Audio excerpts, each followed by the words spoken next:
Mwebale nnyo okugenda maaso n'okubanga mutegattako n'okubanga mutugoberera mbalamusizaako nnyo muli mutya obulamu gye businzirira. Amanya agange nze Waswa Emmanuel ntambula ne banafa ba Biva Organic Access Building nga bulijjo Biva ensonga z'okujjanjaba ezo yazeekwata endwadde n'ekuluma Access Building ground floor w'eddwaliro gaggadde ery'omukulu Biva Organic amanyikiddwa nga Dr. Senjobe Richard wajja okubanga akujjanjabira. Munnange mujebale kansuubire obulamu buli bulungi nnyo nnyini ddala. Tutandikiddeko wakyengulu awo ew'omukulu amanyikiddwa nga His Excellency Kyagulanyi Bobie Sentamu. Munnange omukulu ono ennaku bbiri ali mu dduka n'olunaku lwa leero byatandika ggulo paka leero era aganidde okubanga ayogera ku mikutu gya radio. Kyagulanyi Sentamu ono asiibye mu kibuga ekimanyikiddwa nga Lira. Basiibye ku mbiro zino eza Kenzo nga bagobagana emisinde emiyitirivu ennyo nnyini ddala. Bino byonna byatandikira naku lwaggulo Kyagulanyi bateekateeka olugendo olugenda Mbale ku radio emanyikiddwa nga BCU FM gyesasula $50 egy'ensimbi za Uganda saako n'emmere yali $50 ku kakadde akamu kayina okuba nga asasula. Atuuka eyo poliisi n'emuzingako ogenda okumaliriza nga RCC oba RDC abeera mukiise wa president mu district amulemeseza okuba nga agenda maaso ne program ze ez'okwogera ku radio. Era batyo ne mu Mbale baasibe bagobagana n'abasirikale ogenda okumaliriza nga abaliziddwa okufubutuka mu kibuga ekyo alabika nti ate yeeyongereyo. Bwali lunaku lwa leero asazeewo yambukeko mu mambuka mu district emanyikiddwa nga Lira gy'ayingiridde mu mizira egy'ekika ekyawaggulu ennyo. Ono yasuze mu woteri oluvannyuma n'afuutukayo mu budde obw'emisana alabika nti alekera ku radio station emanyikiddwa nga wa FM Mulira district asobola okuba nga ate agenda abeeko obugamba baweereza abantu abamukkirizaamu n'abamugoberera. Munnange nabadde awerekeddwako bakulembeze banne aba National Platform mambuka awo okuliza Edriga Waru ndowooza oyo ye Vice President Northern Region n'abalala bwe batyo babadde bawula meters ntono nnyo okubanga basembera radio station eno we basangidde poliisi bannamagye n'ebyokwerinda basigadde bonna nga basazeeko oluguudo. Era awo amasasi tiyagas kwatandikidde okubanga anyooka n'emboko etandikidde okubanga evuga basobola okubanga bagenda mu maaso n'okubanga badispersinga abantu abadde batambulira ku Bobie Wine. RCC era still ye mukiise wa president mu district eno. Ensonga egyabadde agambye nti Kyagulanyi ono amanyikiddwa nga Lawrence Egole agambye nti Kyagulanyi abadde ataataganya konvoyi ya munnamagye brigade y'omu abadde alina emikolo mu gyagendako kati mwe abantu ba Bobie Wine babadde basusse okusalasala mu kkubo ne bamaliza nga balemeseza bakyase okukyankalanya konvoyi ya brigade yonna abadde agenda ku mbaga. Bwe batyo poliisi kwe kusalawo n'emugumbulula. Kakati naawo nze wembuliza ekibuuzo nti lwaki bamutegedde kumpi ne radio kyekisooka? Lwaki tebamulese yina agenda ku radio nga ye omuntu omu ne bagoba bana abasigadde naye babalemeseza ogenda okumaliza nga radio station tebagituuseeko. Bwe batyo NUPC basanyufu naddala omwogezi w'ekibiina kino amanyikiddwa nga Joel Ssenyonyi agamba nti si musanyufu yenna katono olw'embeera abannaffe ab'ebyokwerinda gye babayisaamu nga bagamba nti bo nga ba NUP tebawebwa mukisa kugenda ku radio stations ez'enjawulo akwogerako n'abawagizi baabwe mu nsi nga obimanyi. So nga ate abantu abalala ebibiina ebirala ebifa mu ggwanga wano byo bigenda maaso n'okubanga biweebwa omukisa okusobola okubanga munnange biweereza obubaka bwabyo eri bannayuganda. So n'agamba nti beebuuza ekibuuzo nti lwaki bannaffe aba NUP National Platform lwaki bagenda maaso n'okubanga batitibana, lwaki batidde nnyo Bobie Wine. Bino si bye bisoose okuhapeninga eri Bobie Wine.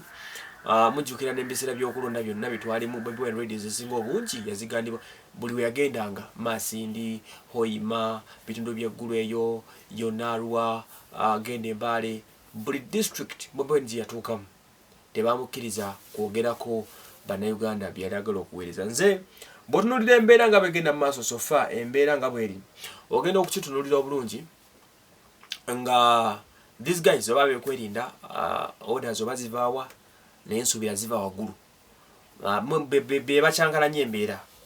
Bobie Wine singa bamuleka na presenting bya presenting they have all means to control him oba okitegeera naye kati lwe bamuleka n'agenda omuganda ogenda ku radio first and foremost to cause commotion. So singa abadde abeeredde omukisa n'agenda ku radio n'akola ebibye neyogerako kyandibale you cannot stop this man. That's the fact.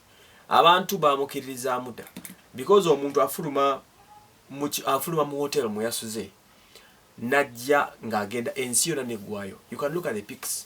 Ebifaanani ebibadde biyitingana Bobie Wine ng'ali okuva Mbale gye yabadde. Bobie Wine ng'ali Lira. Those are some of the few things ebulokolaga nti Bobie Wine muamaanyi n'okusinga kyemulowooza. So nolwekyo buuliro muteeka force, buuliro muteeka akavuyo, buuliro mwongera okulwanyisa Kyagulanyi Ssentamu, mwongera okumuwa platform n'okumuterawo embeera eyongera okumulaga nti w'amaanyi, mwongera okumuterawo embeera eyongera okumulaga nti is class above the sea level. Owekitegeera bulungi. So nolwekyo I would advise abatwala ekintu kino. Anyway, politics mwine enzanya gye muzanyamu, naye politics enzanya gye muzanyamu ate maliza efavoringa musajja ono nti social media ekwatirira because of him. Abantu bava ku mulamwa gwo Bobie Wine ogenda presenting ebibe bya mutute ne badda ate mu kutandika okuyombagana okudiscussinga ku stories ezigenda maaso n'okubanga yagaaniddwa. Kwegamba okugaanibwa kwake kukuba headlines empitirivu nnyo. Kati message gye yandibadde aweereza osanga yandikomye mu Lira ne districts ezeetooloddewo teyandigenze nnyo wala. So ne Kampala Lusi teyandise natuuka tegandibadde n'amawulire ennyo gali awo gatiisa. Naye katuva ku mulamwa guli kuba magenda ge tuba tetwagategedde. Naye lwaki tutegerako bisembayo like embeera Bobie Wine gye mumuteerawo ye muleetera okusaasana ku TVs n'abeera nga social media yonna agibuutikidde. Olw'ensonga we leave alone ebyo ebibeera byamututte ne tufokasinga ate ku birala katugenda okumaliza ng'omusango tugutadde ku poliisi ab'ebyokwerinda n'abasigadde. Omusango tumaliza tugutadde ku government n'abagyetoolodde. Oba otegeera scenarios ezo zigenda maaso. So n'ekyo politics gwe tuliko be bamanyi ng'egye bamuzannyamu but buli mu kuzannya politics amanyikiddwa nga ping pong. Politics wa ping pong oyo ye politics ali awo atategerekeka. Oba okitegeera bulungi nnyo. So n'ekyo Bobie Wine abadde asiriikiridde era nga teri n'omu obudde nga ne waba akoze press conference ziri nomo. Oba okitegeera people had moved on to other things. Ensi efokasinze ku butya bweddaabula, abantu efokasinze ku bwavu waluma, abantu politics babadde bamuwummulamu. Oba nfuna bulungi nnyo. Naye okumuwummulamu tekitegeeza nti ate omukwano gwe balina eri oyo gwe baagala nti gwali guweddewo. No, teguggwangawo. Gwe weeguli. Kitegeeza akalembereza kano akabadde kagenza ak'emyezi 3 kwena nga tewakyali nnyo pressure eri awo etiisatiisa, tewakyali nnyo muvuyo, tewakyali nnyo birala biri awo. Ogenda okubigattagattamu nti singa tugendeddemu eyo trend mwandibadde mutwaliza Bobie Wine nga temuzzeemu nnyo kuwulira. Kuba kati naye avaayo n'agaka ngende ntambuleko ngendeko ebugishu ng'ekimututteyo kukyankalanyamuko kukola ku mawulire kumega kitegeera. N'agaka ngende kati whenever you leave him buulire mumuteerawo embeera emunyigiriza mugenda oku ending up nga road ono mumwongera mileage nga obulamu bumwongera okutawula ebusaasaana. Abadde asirisi nga ne mu politics bamufeezinze out nga kituufu pepa power mweri naye nga tetukyali ku kali akatijjo fine bitulumira mu mitima n'ebisigalidde naye nga abantu tebakyali nnyo wali we mbadde mmanyidde. Kati mutukomezaawo mu mbeera eri because abantu babadde baludde okulaba ku kyebayita babadde baludde nnyo okulabako ku tear gas. Besides tear gas and commotion, Bobie Wine ku mawulire abadde mutono nga tawulikika kigenda okitegeera nga tawulikika kimala. Naye kati mumuganya okugenda ku radio ate mugenza oku ending up nga mu creating a commotion n'omuvuyo n'abanga ayogerwako buli wamu. Kati mugenza okumaliza nga publicity mwe mugimweweredde mwe mwennyini nga tewaliwo muntu mulala gimuwadde. So singa mwamulese n'ayogera tetwandibitegedde nti yabaddeko ne Lira, tetwandibitegedde nnyo, twantegeddeko kitono. Oba okitegeera bulungi nnyo. So bwekityo bwekiri ekya His Excellency Kyagulanyi Ssentamu. But I think these guys you need to change. Mulina okukyusaamuko n'okwongera okukyusa ku bukodyo bwammwe nenge gye munahandolinga mugayo. Otherwise agenda ate kubafuukira ezzike kuba kati mumbala bwababala okitegeera nnyo. And secondly, this guy has been made by social media.